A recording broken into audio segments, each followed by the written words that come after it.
All right, guys, welcome to the Man United Agenda. We've got exclusive news about Ronaldo, and I'm joined by Rebel and the notorious Andy Tate.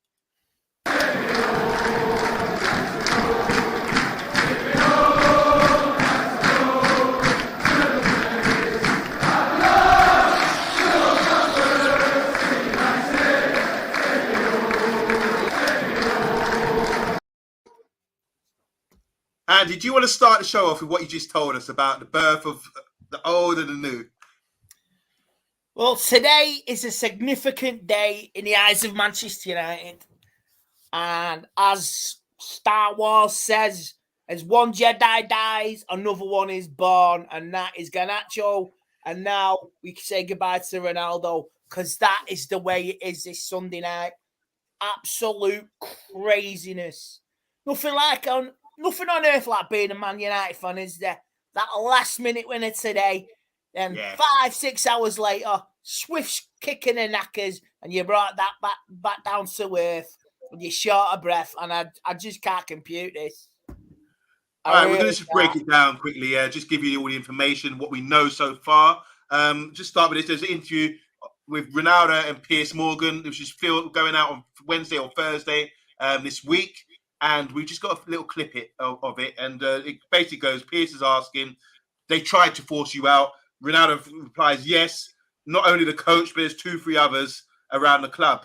And Piers asked him what senior executive level. And he said, yes, that I feel betrayed. You feel they're trying to, and Piers is asking, you feel they're trying to get rid of you. He said, honestly, I shouldn't say that, but I don't care. People should listen to the truth. So what is the truth? Yes, I feel betrayed. I felt some people don't want me here. I felt this not only this year, but last year too. So it's all about feeling betrayed by the club, by the manager especially. Rebel, do you want to add to that about Rooney? You got some news about Rooney as well? Yeah, there's a ton more quotes after coming out there in the last few minutes. Firstly, he said, on Rooney, I don't know why he criticised me so much.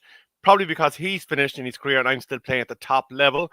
On Ten Hag, he says, I don't have respect for him because he doesn't show respect to me. If he doesn't have respect for me, I will never have any for you. On Radnick, he said, if you're not even a manager, how are you going to be the boss of Manchester United? I've never heard of him.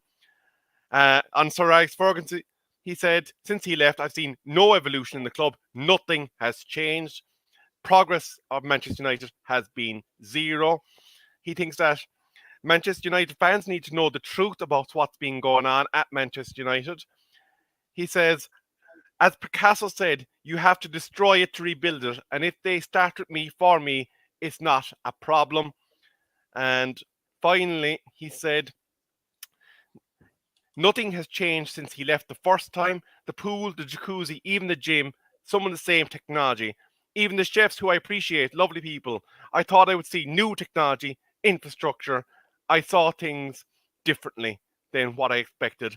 And just one more that's literally just after coming on is Sir Alex Ferguson said to me, it is impossible for you to join Manchester City. He said, okay, boss, and that's why he came. That's the only nice bit. I seen that tweet before, and that brought a tear to my eye. I mean, I had to like that because it really brought a tear to my eye. But the rest is absolutely mind blowing. Is there more to come? Is he going for the Glazers? Is he going to go? Do you remember when he said this back in August? Something's going down, and it went all quiet. He said he was gonna blow the lid, wasn't he? And he ended up staying. Remember? He said something at the back end of August before he stayed, before the end of the transfer window. He was going to blow the lid with certain people in the media and this, that, and the other. And maybe this is it. He had it. Did Erik Ten Hag know about this was coming? That's why he wasn't playing Thursday. He knew this was coming, Ten Hag. He did. Actually, can we have a balanced discussion here? Like, if I play devil's advocate, he's in the know. He knows something about the club, behind the club, what's going on behind the scenes. Is it possible he could be right about some of this, and he could end up being a hero? Of course, he's right. He's either a villain or he's a hero, and it's your choice. It's your respect to judge him as he is. He could be a whistleblower. It could be the biggest rock the Casbah rocket up the arse we need. This could. this could shape our season. This could. I don't think it'll affect anything on the pitch, but yeah, these owners need exposing because you don't know with the leverage of debt on the club and all that. Ronaldo going back to the same pool, the same chefs after 15 years. I mean, he even said he loves him and he still respects him, but if you're getting the same chef and you're still getting the same pasta spaghetti bolognese after 15 years, what are you gonna do? What are you gonna do? But there might be more in this. If you want to take the Glazers down, take them down, Ronnie. I'm not happy with what you've done, but if you take them down now. Expose them. Make us get the sale of the club. Get us players in January. Because if this is your legacy, it's splitting the United fan base down the middle. People will love you. People will hate you. But you really need to expose it. If there's more to come, get them Glazers gone. Expose them for what they are. Stuff your contracts. You've earned so much. You had a multi-millionaire. You've been through heartbreak this year. We all understand and we totally get it and we love you and we respect you for that. But if you're going to blow everything, take them down with you, mate. Just take them Glazers down.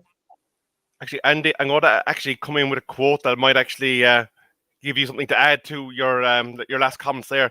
Ronaldo accused a lack of empathy on Manchester United, especially when his 3-month-old daughter was hospitalised back in July and he could not return on time for pre-season training because he wanted to stay with her. He said that senior executives at the club doubted him when he explained why he couldn't return, and that hurt him. That was the family. That's why we missed the tour, didn't it? Because he had the family issue, and we always like you say, you should never doubt that. I believe that, and if that's what's caused this as well, you take the off-field issue, the on the pitch issues with the performances of the team after we lost to Atletico Madrid. He said, "I'm staying here. I'm here to get us in the top 4," and it's just gone a full 180, a full 360. And basically, oh God, how do you compute this? And basically, we're still a PlayStation 2, aren't we? The Ronaldo from 2007 was PS2, but now Ronaldo is a PS5, and we're still stuck in PS2. Sorry, Xbox 360. I really don't know. He has to take these down and destroy them now. If that's your legacy, and he said it with Alex Ferguson, he knows the state of the club, the way it's running to the ground. Joe Glazer will have to sell now. Why not? It may sound crazy, but there's more shit to come in the next day or two. There will be. Andy, I want a quiet Sunday night, gents. I want a quiet Sunday night. Bang goes my Sunday night, man. I'm watching Match of the Day and watching Garnacho move us to win 3 points in the top 4. We want to dream. What a dream of trophies this season and doing well, but Andy, given the way that Manchester United have utilised Cristiano Ronaldo this year, he's been very much a bit part player. And given that Erik ten Hag in his time with Ajax made Sebastian Haller look like an absolute superstar, is he right in saying that he's been betrayed? Because let's face it, he has not got the game time that you'd expect someone that is at his level to be getting. Yeah, I accept that. Look, he wants to be a winner. Like you say, the season before he came to United, he was still top scorer in Serie A. He helped Juve get top 4. He even won the Italian Cup. So we know he's on a decline, but he is a born winner. And he thought when he was off the chance to come back to United, we just made the Europa League final, finished second in the league. And he was offered by Alex Ferguson, and Man City dodged the bullet, didn't they? They'll be loving this, Man City fans, and this is just it's heartbreaking. But the squad, the team ethic last season was awful. The way he had to go at Ollie as well, didn't they? The way they treated Ole and brought in Radnick as well, and he was shocked at that. But I don't know how I process all this. How does anybody? All our rivals going to be loving this, and Erik ten Hag doesn't need this now. But maybe now, because it's the World Cup now, and this was coming, and in 6 weeks' time, it'll be forgotten. Ronaldo will never wear that number 7 again, and he will never set foot at Old Trafford again. He's gone. He's finished. And he's gone in January, unless his contract is terminated immediately within the next 24 hours, 48 hours.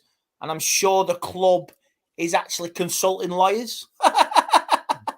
Richard Arnold's mobile's got into a meltdown.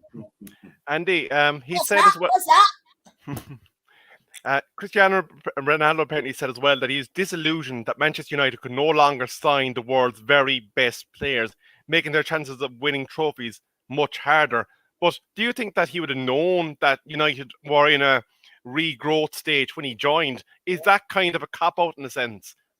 I think it is. He knew the score, what he was getting into, but you could understand what Ollie was trying to build after the season we had, finishing second and missing out on winning a trophy of the Europa League. So Ronaldo knew the risks. Ronaldo knew he was coming back. He wanted to. We just got Sancho as well, and he was looking forward to a new season. And that first game of the season when we done Leeds 5-1, everything looked promising, didn't it?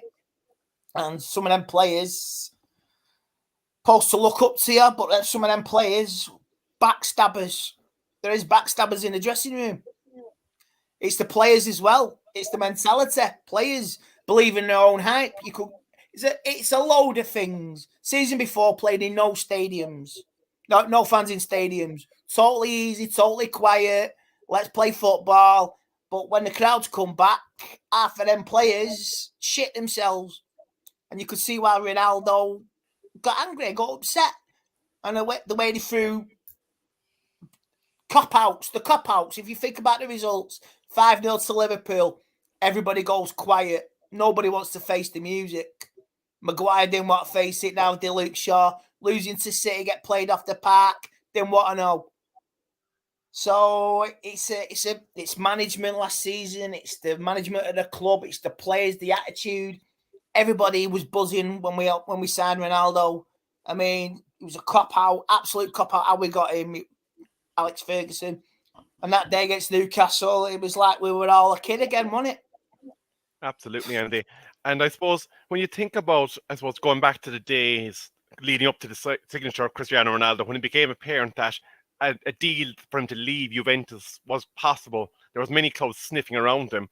But when you think about the motivation of the executive to purchase Ronaldo at the time, do you think they were purchasing Ronaldo for the fan base and for footballing related success, or was it because he came with a big, massive commercial purse and they came into it with the wrong sentiment? Well, you think about the Super League a few months before, Glazers, Richard Arnold, absolutely shitting themselves. United fans want blood. United fans were absolutely protests, absolutely owners who don't give a shit, still don't give a shit, and they wanted to appease the fans. Oh, let's give him a new toy, and they wanted the money. I mean, fucking hell, he paid for this transfer within about a day, didn't he? With the shirt sales, that's all it was. It sort of a commercial aspect. But Ronaldo was coming back, believing he could be back here, do something and contribute to the club and the absolute resurrection. And it's like you say, I think he knows the owners for what they are. And I hope there's more to come. Much as I don't, you leave Ten Hag out of this, but you destroy them upstairs. If that's your legacy, destroy them. Such heroic nonsense. I'm telling you, just destroy them. Waste them. There's rumours actually that not only did he pay for himself, Andy, but that a lot of people that examine the finances of clubs were saying that he also paid for the entire transfer window, that his signature basically offset all the spending in that summer window. I don't know, because we're in talks we're already negotiating with Chase, Jadon Sancho for the summer before, so I don't know about that. Maybe that's a little bit of big-headedness, you know what I mean? So I don't know, because I mean, Ronaldo, he comes with his own. He's a walking bank, innit? Prince money. Ronaldo Prince money. His sponsorship. Was it with Nike, Portuguese national side? I mean, wow, all the cameras are going to be on him when the Portuguese side arrive in Qatar the next couple of days. So I don't know what to do. Honestly, I don't know. I'm just so in shock. But Andy, actually, speaking of the Portuguese side, just seeing as you mentioned them, if you're the Portuguese manager and you're looking at all this storm that's after brewing, are you thinking to yourself, okay, I have this guy coming into my camp. He's a little unhinged now from this interview that he's done about his time at Manchester United. Could he actually disturb Portugal's ability to progress? And could we actually see yet another reality check for Ronaldo in the Portuguese shirt coming down the line? I don't know. Could this disrupt their World Cup preparations? I mean, come on. If you're the Portuguese manager, are you gonna drop Cristiano Ronaldo? You're gonna send him home on the plane, write him on the bench? I don't think a nation would settle for that. I'm going out Cristiano Ronaldo, World Cup sponsors. What are you doing? Ronaldo's writing on the bench. No, he has to play. What a crock of shit. Believe me, it will only, I would say, it won't harbour Portugal's chances. It won't help him, but it's just extra baggage and luggage, and you just got to deal with it. Andy, just ask you a quick question, Andy, about what he said, what we do know, and I want you to speculate here, just to go and try and give us some honest answer as possible, what he feels going on. So he said, I feel betrayed. I feel some people don't want me here. And he's also mentioned the manager and some senior executives as well. So what do you think the betrayal is? Is it like not being let go? Is it not being played? What do you think is going on with Ronaldo? What's he trying to say here? There's a disease, a virus. Is a sort of an accepted no winning mentality culture at the club. It's all for show. It's like, oh, let's just put on a show. Everything's on the pitch. It's been too easy the last few years, isn't it? I can't pronounce the word. It's okay to be crap, but you make the player. I've made the team. I don't need to do anything. I don't need to bust a gut.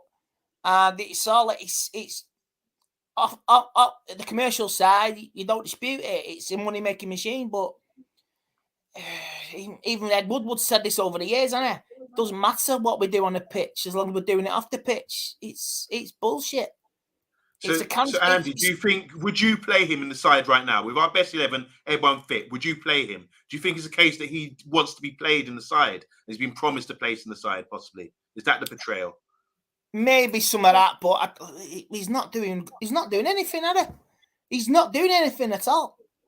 I mean, the players in the dressing room last season, little niggles he's had with Harry Maguire and all that, and he's had issues in the dressing room. And if certain players don't want to look up to Ronaldo, then you got to look at yourself, because he came into that dressing room.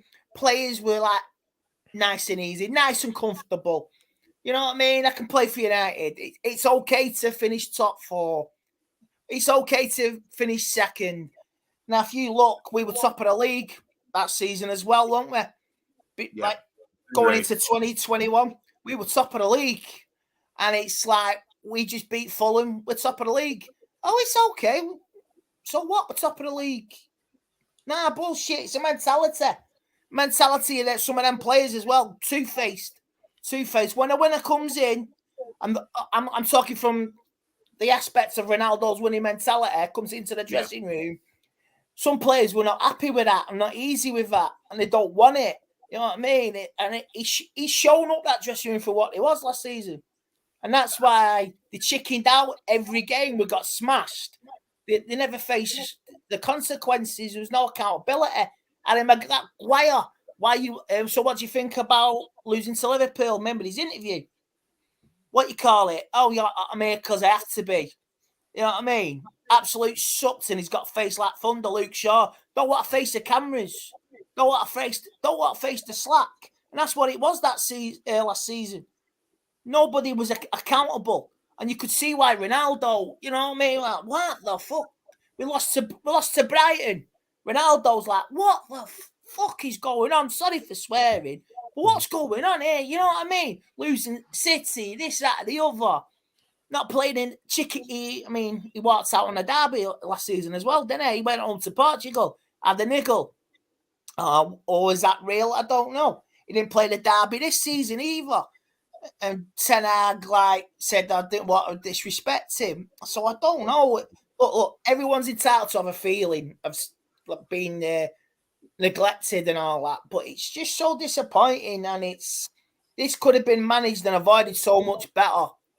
You know what I mean? He's a winner. I don't dispute that, and I love him. We all love him, but he's done. And he has to go now. He has to go. Remember, Roy Keane's contract was terminated within 24 hours in 2005 with that interview. This is the same level. He has to go. But if he's going to go, he called out them players after that defeat at Middlesbrough, Roy Keane. And this is the same, Renat. This is the same. This is the same for what it is back in 2005. Take him down. Take him down. Because United career is finished, Ronnie. But do us a favour. If you're going to go, take them Yankee bastards down as well. Expose that dressing room for what it was last season and the culture at the club, even though they say it's still going to change. But, yeah, Ten Hag don't need this. But destroy upstairs. Just destroy him. Andy, can I ask you, a person you probably know, a geezer that you've been talking to numerous times, Jay Motti, tweeted that if Ronaldo didn't come back to Manchester United, he definitely signed for City, got them over the line in that Madrid semi-final in the Champions League. They would have beat Liverpool in the final and lifted the Champions League. And he said, if that happened, that would have hurt far more than this storm in a teacup that's currently unfolding. Okay. You couldn't let that happen. You couldn't let Ronaldo join City. I mean, for that moment in time, you just can't do it. It was a betrayal, and it was the right thing to do in the moment. It's like an impulse buy on a toy shelf, as you can see behind me. Do I want that for Christmas? I don't know. No, we had to stop Ronaldo going City, and like I say, they've got Haaland now, and that could be the difference between winning the Champions League or winning not. But we had to stop him. Jay Motti's right. We had to stop him. It had to be done. Otherwise, it would have been a bad season all around for United fans, even though it was. But yeah, but hold on a minute. He was actually considering to go to City. So what sort of legacy does he have with Man United? How does he hold Man United with respect when he was actually considering to go to our rivals? A bit like Tevez. I don't know. Football don't matter anymore. In days Ronaldo in it, it was about pride and all that. And he asked Ronaldo, Fergie asked, said, "Give me one more season and you can go," and he did that. And Fergie let him go. And I suppose that respects, he's you got to look after number one. I accept that. You got to look after your family and go where the best is. And Ronaldo was in the market like you had the housing market. What's best for me? You look after yourself. So we've got more leaks now tonight than the Titanic. And we are leaking. Rebel, is this like you're a legal man, and you are maybe, Andy, you might know this as well, but is this a breach of contract to go onto a show and sort of disrespect the club that you're contracted to? Well, it's a clear lack of professionalism. As Andy rightly pointed out, Roy Keane crossed the line at one stage and he got fecked out the door like yesterday's news. And Roy Keane at the time was one of the best players in the Premier League, but there was no sentiment given. Alex Ferguson had a litany of times when people crossed the line, they got put out the door. And interestingly now, it does seem, according to some of the leaks that are out now, that Ronaldo isn't going to be exposing the Glazers in this interview, that he knew exactly what the situation was when he arrived at United, because he was able to speak to Bruno Fernandes and Diego Dalot about what the setup at United was. So he wasn't going in without any knowledge. And the fact of the matter is, apparently, according to the speculators, that if United were playing Champions League football this season and he was starting week in, week out, there wouldn't have been a tiddly out of him today.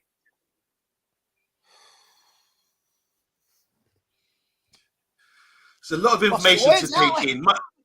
My first look, my thing on it is I'm surprised, Andy, that you your angle on it. It's made me reconsider my initial fury about it, because I just think, well, why would he go and sort of bury the club just based on? We need to see the whole interview, don't we, to really make a true assessment. But my thing is this: my point is, I love Ten Hag. I think the manager's done really well. Sort of, while you're playing under this manager, to sort of bury him in a way on national TV or on Piers Morgan, which is huge. He's going to get so many hits as well.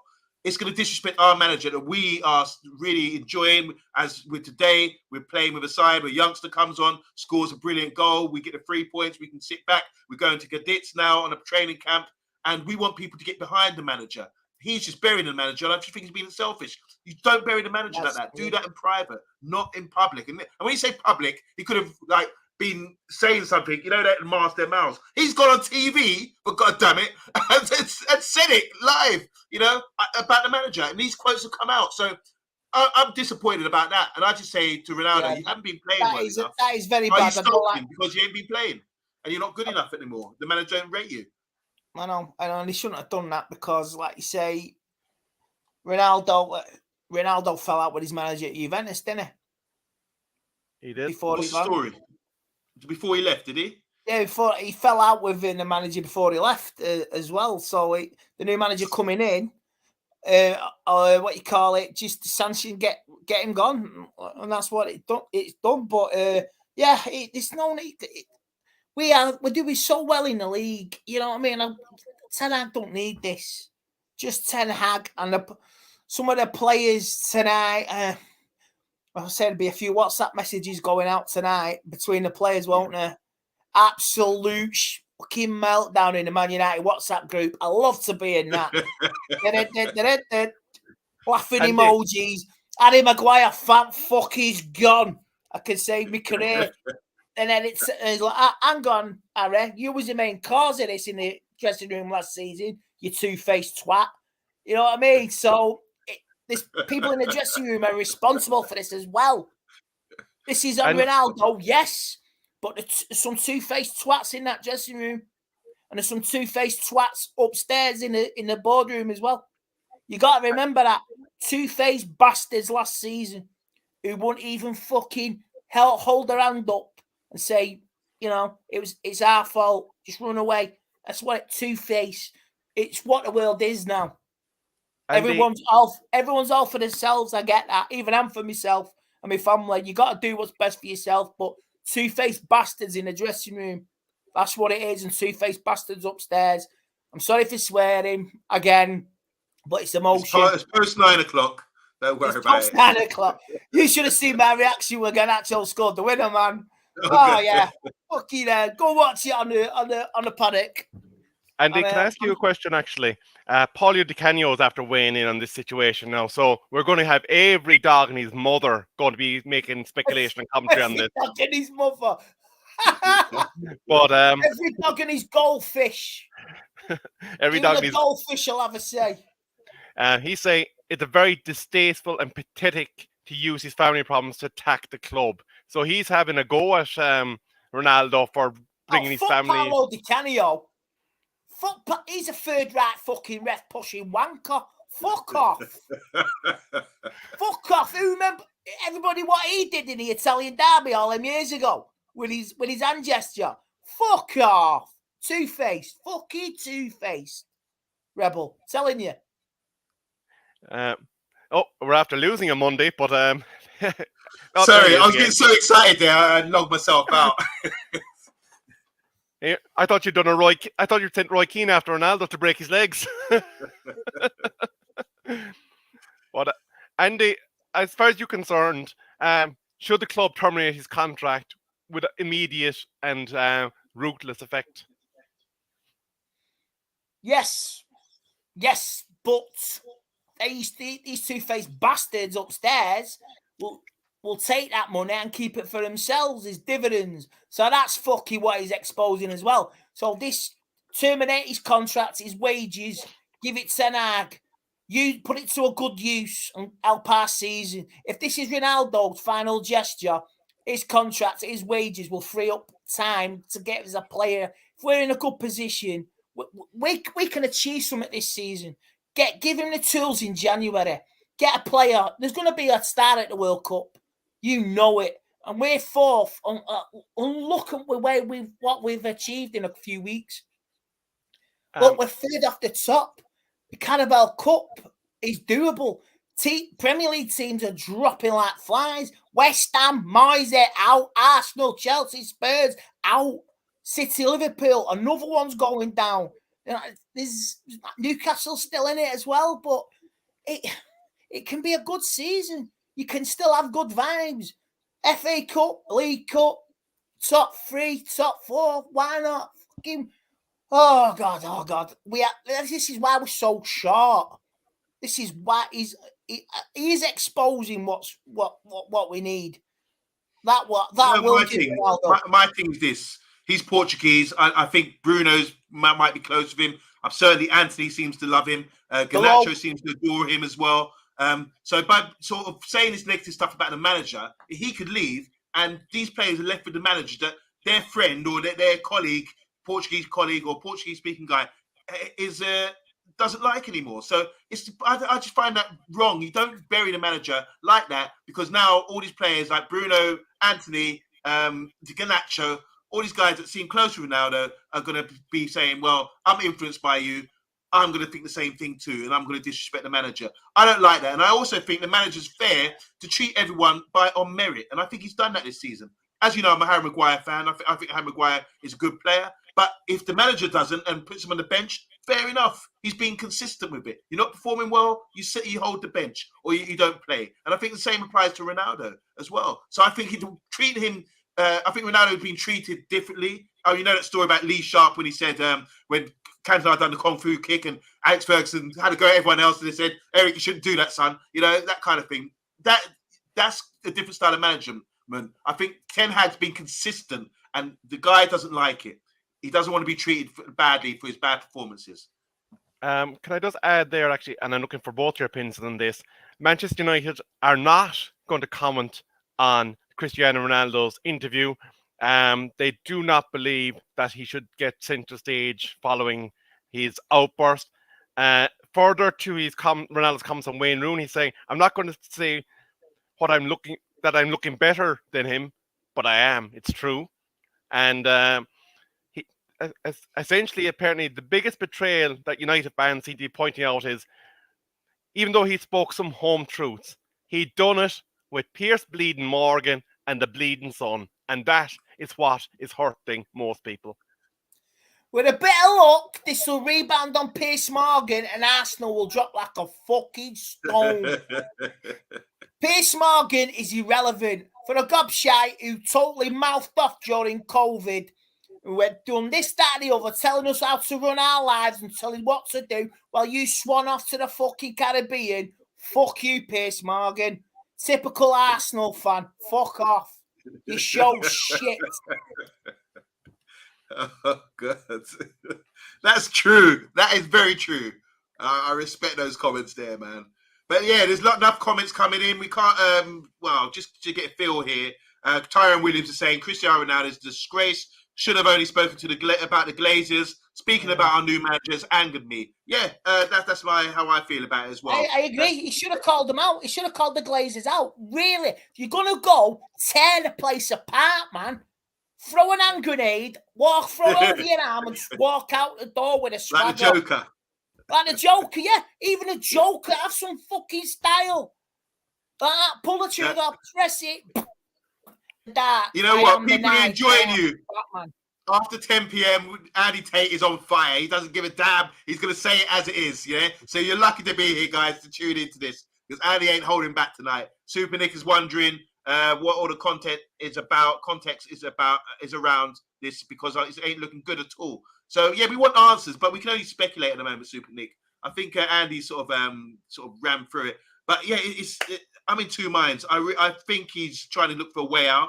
I think he's disappointed he's not playing. I think he's got his way out now. A bit of a diva, acting like a bit of a diva here. Not many football players go out there with your current club. You wait until you do your autobiography years later, and then you bury past players and friends. And the way he's been disrespecting Gary Neville, not shaking hands with certain people, and now Rooney, because Rooney disagreed with him, it makes you think, well, Keno, what, do you want to be like doing, big handshakes or going on tour with him, doing speaking tours or something in the future? Just tell the truth, man. I prefer people to tell the truth. I'm not worried about reputation. He's a diva. Jennifer Lopez, diva. Oh, demanding. Oh, Ronnie from the block. Oh, Jesus Christ. Yeah. And they can ask you, how crucial is it now for the executive of Manchester United moving forward from this obvious Cristiano Ronaldo Titanic moment that we've had today to go into the transfer market in January and reinforce Ten Hag's squad with an attacker now, because obviously the services of Ronaldo are no longer available. Terminated. Yeah, definitely. The money he has to, because his job's on the line as well. Richard Arnold, he will be scurrying to a short Ten Hag. You know what? I'm gonna get you that player now. That 20 million. That 20 million, we're gonna use it, and we'll find that 30 million down the back of the sofa. Here it is. Here it is. I know we said we haven't got a budget, and I've gone on quote, but Richard Arnold's a two-faced twat as well. We all know he is, because he panics. Where'd you find 180 million from? Explain that. When we were going for, was it Rabiot? And we were going for that other lad from Bolivia, or whatever it is. But it's yeah. He has to give him the money. Ten Hag must be back now in January, and a striker. Maybe some other players moved on as well. Wan-Bissaka, free up some transfers. To get some in, you gotta get some out. No worries. Final question. Because I do appreciate that people do have to get up for work in the morning that are watching. I know. But, how much do you think this whole mess that we've had in our club since the days that Mr. Ed Woodward assumed the control of the executive, that United's lack of appointing a credible director of football is being felt more and more and more with each ongoing season, because there always seems to be some mess. We take one step forward by appointing Ten Hag, but now we're taking 5 steps backwards with this Ronaldo Corrie-esque drama. Only made in Manchester on the cobbles, this, isn't it? Only Manchester can do the Ronnie soap special, and this is his dramatic exit. I just think we need to move on now. It's done. That's it. We need to move on. We need to put this to bed now soon. And we need to revel in this moment where we are with the team and where it is. And we just move on now, swiftly, politely. And let's just have a partner of the ways. Cheers, Ronnie, for the memories. We love you. Look, for me, you're the winner. You'll always be a winner. Go and have a good World Cup, and God bless to your family and the rest, and have a good, enjoyable what's left of your life. Wow. You know what? It's interesting, isn't it, Rebel, that look, he's a legend, club legend. He won the Ballon d'Or, he's the 4th player now to win it at our club. We won the Champions League with him. He's gone on to bigger and better at Real Madrid. He's come back, and he had a good season last year. I really did respect his goals and what he gave back to us, as a club. But we didn't finish in the top 4. Since then, he's been playing the arse, to be honest, over the summer about wanting to leave, and in transfer windows. Last day of the transfer window, he put in a transfer request or something like that. So he's been messing the club around, in my opinion, and I'm not really happy with him about that. If he wants to leave, he should have made that clear a long time ago, from the start of the transfer window, I believe, and made a deal. I'm wondering if there was a deal made saying, look, we'll let you leave, and that's how he feels betrayed, because he wasn't allowed to leave. Maybe for the right offer. Or the manager said to him, I'll play you, you'll be my first team player. And that hasn't happened. But if you're only going to say that, you say, well, you're Ronaldo, prove yourself to me and I'll play you. So there's so many things that will be answered over the next coming week. Make sure you tune into the Man United agenda, because we will try to investigate. Rebel has always got his ear to the ground, and Andy as well. And Andy was probably the first guy to find out, weren't you? You were on another show? Yeah, I was about 5 to 9, I heard what something was going down. I just did as an interview tonight with Piers Morgan, and I thought, we're in trouble.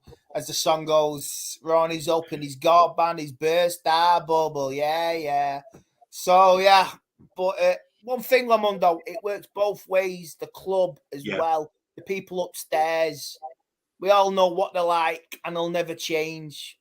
They'll want this quickly disposed of, done, and got rid and moved on. And we can never take that away. Still got to get these Yankees out, pure and simple. I think just as my final words on the topic, I don't think that any such promises were made to Ronaldo. I think his agent was acting like the devil incarnate, trying to orchestrate a move. He tried to make United lump a significant chunk of his wages for him to play for another club, which was absolute hogwash. I think what was said to him was, if the right offer comes, we will facilitate your move. And the right offer didn't come. People weren't prepared to pay €500,000 per week for the services of Ronaldo at this stage of his career. And Ronaldo would not eat the difference. And that, I think, lied in the problem. If Ronaldo wanted to give of his best, as I said at the start of the show, and as I put to Andy, Ten Hag made Hallier look like God at Ajax. He could definitely have made 37-year-old Ronaldo look like an absolute machine, because he already was a machine. So I think the bridges have been burned, and as Roy Keane would say, get out of here. Finally, just before we go, just going to announce our sponsor, GMS Global Mapping Surveys, assisting architects, property developers, and construction companies all over the country. They offer a wide range of services, such as setting out topographical surveys, 3D laser scanning, and monitoring. Check out the link in the description, guys. It's been a late one, but a classic, definitely a classic. I'm more excited about the game today. I thought the game was last minute, outrageous. The finish, the goal, the 1-2, that's beauty. That is beauty. And we got a new Ronaldo on our hands, I reckon. This guy is special. Not a new Ronaldo, a new Garnacho. Yeah. This is a new Argentinian. This is the next. If he's done right, he's the next Argentinian star for the next decade. As one finishes, another one is born. So that's a nice way of putting it. A new beginning, and this is the end, actually, of this show, for this chapter, for this week. It's been an eventful week. We'll be back tomorrow, 8:30, with maybe Andy Tate. You'll be joining us at 8:30 tomorrow, possibly. Yeah, well, I'll be on for about 45 minutes. Say I'm in work tomorrow night. You got to get the Christmas pennies in. But from Rebel, from Andy Tate, and everyone watching and commenting as well, we're back tomorrow. Big up, good night, and goodbye, Ronaldo.